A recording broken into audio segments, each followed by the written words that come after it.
Hello Cinta Makers! Welcome to my very first YouTube video. So, ini adalah perdana video YouTube aku. I am so happy and so excited that I finally doing this.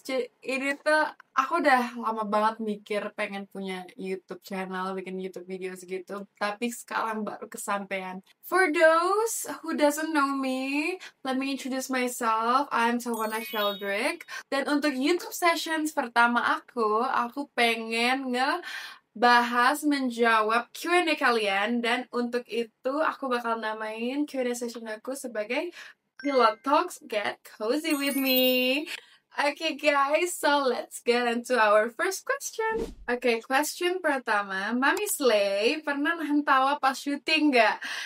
Oh my god, sering banget. Gara-gara anak-anak di lokasi tuh pada lucu-lucu. Terus temen-temen kru juga pada mulutnya kalau ngomong tuh suka asal gitu, asbun gitu ya. Jadi tuh pada lucu-lucu banget. Apalagi kalau adegan yang lagi rame-rame. Misalnya adegan aku lagi bareng-bareng gaspol crew atau chaos crew. Itu tuh mereka banyak banget yang improv. Ada Mas, pasti mereka butuh sesuatu yang garang. Aku enggak untuk ini. Yang sangat-sangat apa ya namanya, kreatif gitu. Pokoknya kadang sakit perut, cuman apalagi disuruh harus tektokan terus nahan ketawa gitu. Pokoknya seru banget. Wah. Kata Wana, apakah ini debut pertama Anda dalam berakting? Dan bagaimana Kata Wana langsung menerima peran sebagai Mami Slay yang sudah punya anak SMA, padahal Kata Wana sendiri masih 24 tahun? Oke, jadi banyak juga ya nanya ke aku kalau ini adalah pernah nanya ke aku kalau misalnya aku baru pertama kali acting or no. So, ini adalah debut acting career aku. Jadi, artinya ini project pertama aku di acting. Dan perasaan aku ketika aku pertama kali dengar dan dapat kabar kalau aku bakal jadi jadi seorang mama, aku sebetulnya itu dapat mixed feelings gara-gara kayak in a way aku excited because I got my first debut, my first project. Tapi aku ngerasa kayak aduh, aku bisa nggak ya? Aku pantas nggak ya jadi seorang itu gitu, atau apa aku nanti jelek ya actingnya. Dan I was overwhelmed with the mixed feelings. Tapi ujung-ujungnya aku mikir kayak, kan aku jadi pernah sekolah acting. So I was like, okay, I went to an acting school. I will not jeopardize my progress, the things that I have learned. Jadi aku mau berkembang terus. So I don't wanna be scared. I don't wanna turn down offers yang malah menghambat perkembangan aku. So I took the risk, I took the chance, and then I learned the character. Aku belajar lebih dalam tentang karakternya, dan aku nonton gitu kan, kayak oh, kalau seorang ibu-ibu tuh gimana ya, lebih menyayanginya tuh dengan cara apa ya. Itu semua aku pelajarin dengan cara aku baca buku, aku nonton, and banyak referensi-referensi yang biasanya aku lihat untuk biar aku punya wawasan tentang karakter itu. Pernah ngalamin kesusahan ngafalin skrip gak kalau lagi dapet dialog yang panjang? Dan metode kamu menghafalin skrip gimana? Pernah dong. Asal kalian tahu ya, our Madam Ibu Femi itu kalau kasih skrip, Ibu Femi and Mr. Angga itu kalau kasih skrip, dua panjang, lebar, berisi, bermutu, segala macam, padat, nggak ada nama yang singkat. Lebar, padat, dan jelas, itulah skripnya. Dan aku udah pernah tanya juga nih kan dengan beberapa cast yang senior, kayak Kak, biasanya emang skrip tuh panjang ya? Mereka jawabnya ada juga yang panjang, ada yang enggak. Tapi kalau misalnya sinetron yang ini, skripnya itu nggak cuma panjang tapi berisi. Jadi bener-bener nggak bisa kita skip gitu, harus kita omongin, jadi harus hafalin gitu. Pertama kalinya aku dapat skrip yang panjang yang nggak komedi, karena kan pertama kali aku muncul, peranku genrenya kan, karakterku itu komedi. Dan ketika aku dapat line yang serious, yang nggak komedi at all, dan itu panjang, aku tuh mumet sebenarnya gara-gara awal-awalnya ya, because bahasa saat itu is not my main mother tongue language, karena bahasa Indonesia aku masih sedikit ancur, jadi ada beberapa kosakata yang aku nggak ngerti, dan ketika aku hafalin, oke, aku bisa hafalin, tapi ketika aku mau act it out, aku peranin gitu, aku nggak nyambung ngomongnya gitu kan. Jadi ketika aku on set, enaknya itu ketika di on set kita ada banyak kru, banyak temen-temen yang bakal bantuin kita ketika kita kesusahan. Misalnya contohnya kayak kendala aku selalu di kosakata, kayak Kak ini artinya apa, jadi nanti Astradanya tuh bakal bantuin kayak gini loh Tawana, ini loh maksudnya, ini tuh artinya ini. Jadi ketika seorang karakter A menjelaskan karakter tentang ini, inilah motivasi untuk mood yang harusnya mereka keluarkan kayak gitu. Jadi disitulah aku struggle-nya aku tuh menghafal panjang dengan kosakata yang aku masih nggak ngerti. Tapi karena udah mulai keseringan dapat skrip yang panjang, aku mulai nerapin minum kopi atau makan permen sambil aku bacain skripnya. Jadi setiap aku mau mengingat-ingat skrip yang panjang, aku makan permen kayak atau aku minum kopi, terus aku bakal ngeliat ke ceiling, ke dinding atas gitu, kayak oh ini nih ngomongin ini, kenapa aku ngomongin ini, karena habis ini aku mau jelasin ini, dan aku jelasin itu kayak gini, itulah caranya aku menghafal. Lumayan lama sebenarnya, nggak cepet, tapi terbantu lah ya untuk setidaknya mengingat secara garis besar skripnya itu. Dan of course, aku dibantu juga dengan kayak aku bilang tadi, kru-kru di sekitar, teman-teman kru dan Astrada yang bantuin aku untuk mengingat apa aja tantangan yang Mami hadapin buat memerankan karakter ini. Oh my god, karakter Angelica itu tantangannya itu lumayan dari segi penampilan, from appearance. Jadi kan seorang Angelica tuh kan heboh, dia tuh maunya kelihatan terus, pokoknya kalau dia jalan angin itu stop buat dia gitu kan. Jadi kayak aku sebagai tawana gitu ya, untuk pemerankan Angelica, aku harus selalu ready barang-barang yang heboh, kalung buaya, anting jedai gara-gara bentuknya kayak bunga, dan segala macam. Ketika aku paham karakternya si Angelica ini harusnya heboh, jadi aku langsung wih, cepet-cepet check out itu barang-barang yang mana nih, anting-anting, kalung-kalung aneh, gelang-gelang, itu semua aku ini kan. Untuk aku menemukan baju yang pas untuk aku sendiri tuh, itu struggle for me. Jadi aku harus jauh-jauh hari tuh beli-beli juga. Struggle yang menurut aku masih harus aku banyak pelajari sampai sekarang adalah maintaining energinya.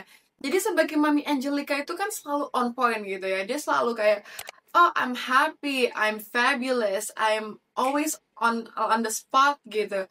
Tapi kayak untuk nge-maintain itu lumayan susah guys, karena energinya itu, wih, seorang Angelica tuh energinya tuh bludak gitu, harus on the top gitu selalu. Kadang tuh kalau kalian sadar, ketika aku muncul menjadi Mami Angelica yang happy, itu pasti kayak naik turun itunya, energinya. Karena kadang Mami Angelica kayak oh gitu, tapi kadang gak segitunya gitu.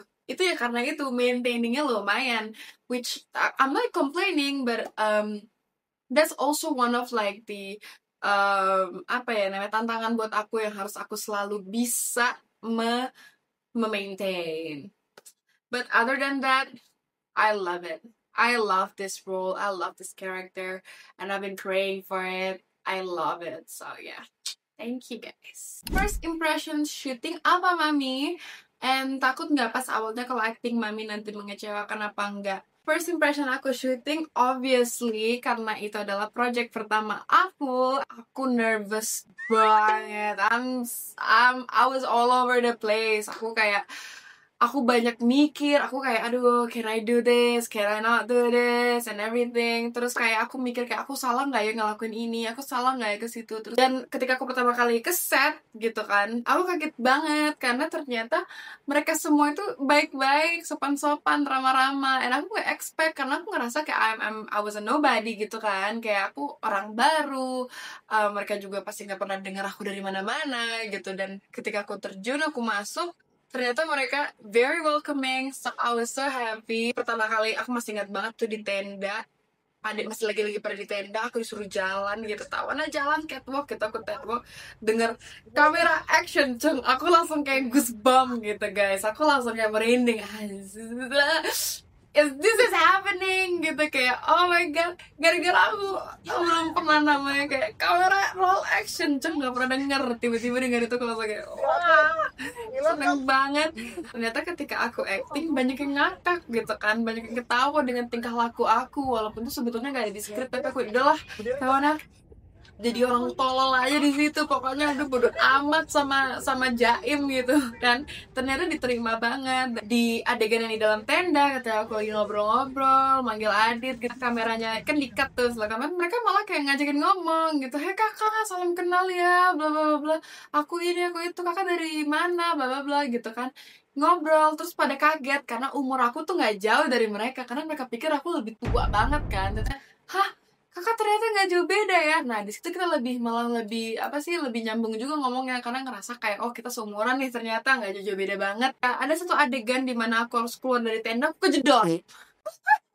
Nah di situ orang ketawanya pecah banget, dan di situ aku ngerasa kayak damn, you guys laugh, that makes me happy. Jadi karena aku bahagia banget ketika aku ngeliat orang ketawa gitu. Nah aku lebih bahagia lagi ketika aku tahu mereka ketawa karena aku gitu kan. Dan lagi I love it. Jadi my first impression ketika syuting, dan my first impression sekalian ketemu teman-teman, kru, dan cast itu pada amazing. I love it.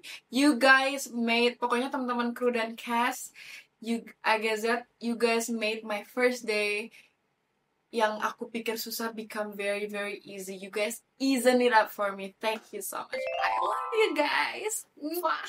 Mami Slay, tim bubur diaduk atau tidak?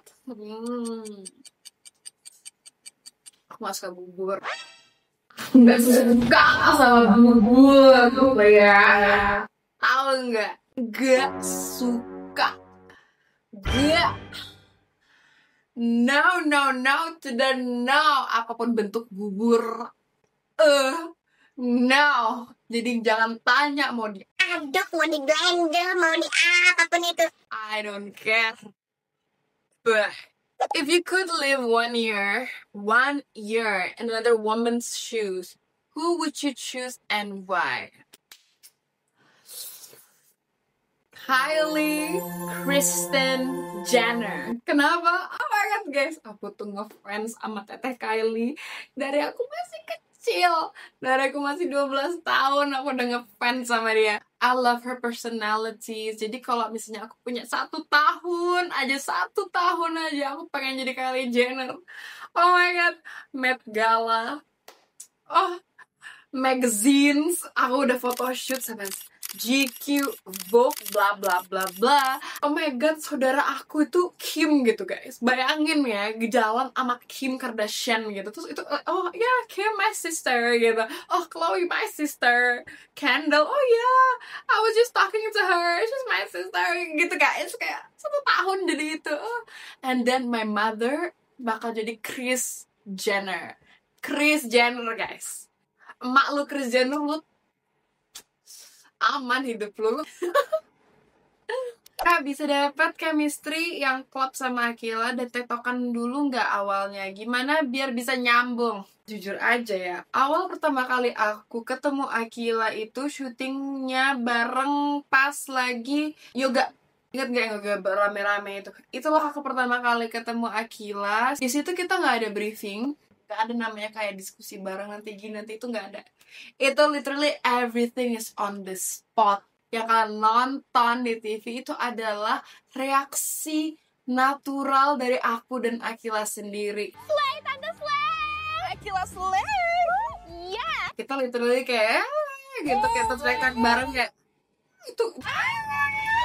itu natural banget guys. Itu awalnya sih ketika aku baca skrip aku ngeliat oh ini bakal rame nih, ya kan, oh gini-gini, tapi aku nggak expect kalau bakal semulus itu, sesmooth itu. First impression juga untuk aku kepada Akila kayak damn Akila, ini menunjukkan gitu ya, kayak jam terbang itu ya ini gitu, hasil dari jam terbang yang tinggi, kayak kita bisa ngebedain kayak wah buat aku yang baru banget gini ngeliat itu kayak wow gila, she's younger than me but her experience is way more and way longer than mine. Jadi kayak applause to all of the cast there as well who have been acting and shooting dari kecil gitu. Oh my god, big respect for you guys. Kayak aku respect banget itu karena kalian keren. Mami Slay pernah expect nggak bakal masuk ke dunia acting kayak sekarang? Dan dengan spotlight yang sangat besar ke Mami, dan kira-kira apa perasaan? Lelah atau justru enjoy? Lucu banget ada kiss bayinya. Aku nggak pernah expect aku bakal ada di posisi yang sekarang. Itu kayak literally mind blowing banget buat aku karena just 5 years ago I was still in school, aku masih kuliah dan aku masih kayak what am I gonna do gitu. Gue itu bakal ngapain ketika aku join di dunia acting dan langsung perdana aku dapat sinetron yang ibaratkan fanbase-nya, supporternya tuh besar sekali. Itu aku kayak ngerasa kayak wow, aku kayak bersyukur banget guys. So I love everyone and I love my fans. Dan sebelum aku join acting, aku udah punya fanbase yang selalu juga nge-push aku kayak I'm so grateful of you guys. Tawanawan Slay Drake. Kalau kalian nggak tahu, fanbase aku namanya Tawanawan Slay Drake. Slay. Jadi itulah guys, aku sangat bersyukur dengan orang sekitar aku dan orang-orang yang sudah nge-support aku. I love you guys and I always never going to forget to thank God for everything. Next question, My Slay, gimana rasanya masuk berita orang hilang padahal lagi sama teman? Oh my god, love. Jujur aja deh guys, aku malu. Malu banget. Itu pas my mom yang paranoid banget, kirain aku tuh diculik padahal aku cuman hangout sama temen aku. Karena aku gak izin sama mami aku dan mami aku ngiranya aku diculik karena saat itu aku punya adik yang hysterical, yang panikan. Tiba-tiba dia ngomong, "Ma, colek dah masuk mobil." Guys, mami aku langsung, "Hah? William? Yang bener?" Karena my little brother itu pasti lagi di rumah gitu sendirian, lari teriak-teriak pakai pampers dia itu gitu. Terus aku tuh handphonenya sengaja aku matiin guys, gara-gara aku nggak mau mami aku tahu gitu, aku cabut gitu kan, aku matiin aja. Tapi aku nggak sadar ternyata mami aku udah tahu gitu kan, kayak bukan aku nggak izin keluar, aku buka handphoneku airplane mode-nya, aku aku matiin. Terus apa nih lagi ngecek kan, kok rame, terus di Facebook ada juga, terus kayak everywhere gitu. Tiba-tiba telah hilang gadis berumur 15 tahun. You could have just at least, I know you cannot call me but stay calm gitu. I mean itu salah aku sih, harusnya aku nggak airplane mode gitu kan, karena aku airplane mode-nya jadi semakin gurar gitu. Dan aku udah sempet nelpon saat itu orang polisinya gitu kan, "Bapak, saya tuh nggak hilang, Bapak boleh aja turunin, just put it down gitu, daftar hilangnya." Terus kata bapaknya, "Oh nggak bisa Mbak, harus datang ke kantor dan tanda tangan kalau Mbak nggak hilang." Karena I was like, now aku harus ke kantor polisi, foto dan tanda tangan bahwa aku nggak hilang. Itulah keluar fotonya, langsung aku lagi begini. Itu karena aku udah bete banget guys, aku udah kesel, udah kayak harus foto lagi. Terus aku foto tuh gini, muka aku gitu kan kayak, terus jepret, keluar lagi di koran, telah kembali. Nggak habis-habis aku tuh mikirnya kan, udah tanda tangan, oh udah aman, gak ada lagi bakal koran-koran keluar. Ternyata keluar korannya, telah kembali, telah berpulang gadis 15 tahun. Udah lah, malu aku. Okay guys, jadi itulah session Q&A with me. Thank you so much everybody yang udah nonton, and thank you so much for always supporting me. I love you guys from the very bottom of my heart. You guys have hold a special place in my heart. So I love you and I'm very grateful for all of you. So with that being said, I'll see you guys on my next videos. So don't forget to subscribe, like, and comment. So I'll see you guys in my next video. I love you. Cinta Mengkek. Bye.